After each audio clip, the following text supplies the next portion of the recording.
जय जिनेन्द्र। आज हम बात करेंगे देवों के बारे में। देव शब्द का अर्थ है जिनके शरीर, वस्त्र, आभूषण, निवास स्थान सब प्रकाशमान हो, जो आध्यात्मिक दृष्टि से तो मनुष्य की तुलना नहीं कर सकते, लेकिन भौतिक दृष्टि से विशेष सशक्त होते हैं। ये 4 प्रकार के हैं: वाणव्यंतर, भवनपति, ज्योतिषी और वैमानिक। वाणव्यंतर देव शून्य स्थानों में और वनों के अंतरों में रहते हैं, इसलिए इन्हें वाणव्यंतर कहा जाता है। ये तीनों लोकों में ही होते हैं, पंडक वन में, नंदन वन में, जितने भी द्वीप और समुद्र हैं सब के अधिष्ठाता देव वाणव्यंतर ही होते हैं। भवनपति भवनों में रहते हैं, नागकुमार भी आवासों में रहते हैं। ज्योतिषी देव सूर्य, चंद्र, ग्रह, नक्षत्र, तारा 5 प्रकार के होते हैं। ये सूर्य और चंद्र ये इंद्र हैं इन सब के।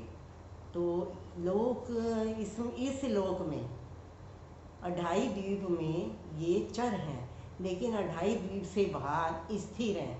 वहाँ वे गोल नहीं, ईंट के आकार के चौकोर हैं। जहाँ दिन है वहाँ दिन रहता है, जहाँ रात है वहाँ रात रहती है। वहाँ सूर्य से चंद्र की दूरी 50,000 योजन है, और सूर्य से सूर्य की और चंद्र से चंद्र की दूरी 1,00,000 योजन है। वहाँ वे जहाँ दिन है वहीं दिन है, वहाँ रात है वहाँ रात है। तो अब वैमानिक देव जो हैं वो जिनका निवास स्थान विमानों के अतिरिक्त कहीं भी नहीं, विमानों में ही रहते हैं वो। बाकी 3 देव जो हैं विमानों के अतिरिक्त और भी कहीं भी रहते हैं, लेकिन उनका निवास स्थान सिर्फ विमानों में है। 12वें देवलोक तक के देव कल्पोपपन कहलाते हैं। दूसरे देवलोक तक देवियां हैं, उससे आगे देवियां नहीं हैं। और कल्पोपपन का मतलब है राजा प्रजा की मर्यादा। ये इंद्र के शासन में रहते हैं। जैसे 9वें और 11वें देवलोक का एक इंद्र है, 10वें और 12वें देवलोक का एक इंद्र है, शेष 8 देवलोकों के एक एक इंद्र हैं। इस तरह उनका शासन चलता है। आगे लोक ग्रीवा पर आए हुए ग्रैविक देव जो हैं वो लोक की ग्रीवा पर आए हुए देव कहलाते हैं। इनमें मिश्र दृष्टि बहुत कम होते हैं, और 5 अनुत्तर विमान जो हैं उनमें सभी सम्यक दृष्टि देव ही होते हैं। 4 अनुत्तर विमानों में जीव 2 बार जा सकता है, लेकिन सर्वार्थ सिद्ध विमान में 26वें देवलोक में 1 बार ही जाता है। सिद्ध होने वाले जीवों का जरूरी नहीं कि अनुत्तर विमानों में जाएं। वो उच्च साधक जितनी एक बेले की तपस्या में जितने कर्मों का क्षय करता है, उतने कर्म शेष रहते जीव सर्वार्थ सिद्ध विमान में जाता है। अर्थात 7 लव, अगर 7 लव जितनी आयु अर्थात 5 मिनट से कुछ कम और 4.5 मिनट से कुछ ज़्यादा, इतनी आयु और उन्हें मिल जाती तो वे निर्वाण को प्राप्त कर जाते। इतनी आयु कम रहते वे सर्वार्थ सिद्ध विमान में जाते हैं। ये एक भवावतारी देव होते हैं।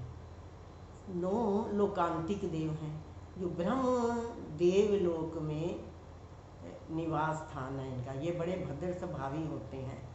ये इनकी आयु 8 सागरों से न कम न ज़्यादा होती है।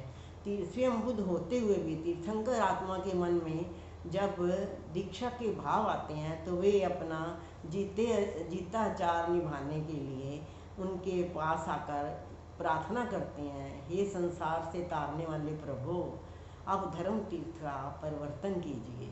और उन्हें बड़ी स्तुति करते हुए उनकी वो वापस लौट जाते हैं। ये पहले कल्याणक को छोड़कर भगवान के शेष 4 कल्याणकों में उपस्थित होते हैं और भक्ति भाव से की स्तुति करते हैं, उनका कल्याणक मनाते हैं। 10 प्रकार के जृंभक देव होते हैं जो ये वाणयंत्र देव स्वतंत्र जाति के हैं बाकी वाणयंत्रों से। ये उत्तर दिशा के वैश्रवण देव के, उत्तर दिशा के अधिष्ठायक वैश्रवण देव के अधीनस्थ होते हैं। भगवान जब दान देते हैं तो एक ही रात में वो 1,80,00,000 स्वर्ण मुद्राएं से उनका गोश भर देते हैं। उन मुद्राओं पर एक तरफ तो तीर्थंकर का नाम, नगरी का नाम होता है, दूसरी तरफ उनकी माता पिता का नाम होता है। तो ये बड़े ही भद्र स्वभावी होते हैं।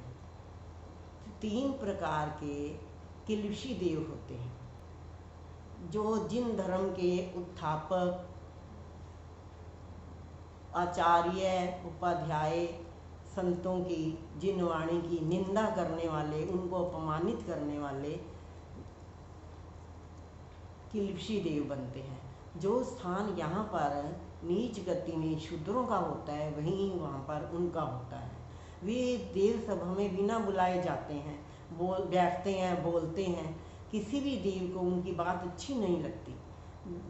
इंद्र महाराज 3 शब्द बोलते हैं, माँ भाष देवा, और उन्हें बिठा दिया जाता है। तो कहते हैं वहाँ से आकर जब वे मनुष्य नहीं बनते, तिर्यंच बनते हैं और परवश होकर दुख उठाते हैं। इसलिए अपने भगवान को, पंच परमेष्ठी भगवान में मन लगाइए। किसी भी देव गुरु धर्म पर की ना निंदा कीजिए, ना किसी को अपमानित कीजिए। भगवान ने तो श्रापों को अम्मा प्योरो, माता पिता की उपाधि दी है। इसलिए हमें हर कदम पर साधु संतों की सेवा करनी चाहिए, उनकी निंदा नहीं करनी चाहिए, वरना मनुष्य जन्म हार गए आप अगर किलबिशी देव भी बन गए तो इसलिए देव गुरु धर्म पर श्रद्धा रखते हुए जिन वाणी को अपनाइए, जिन वाणी की आज्ञा को ग्रहण कीजिए। धन्यवाद। जय जिनेन्द्र।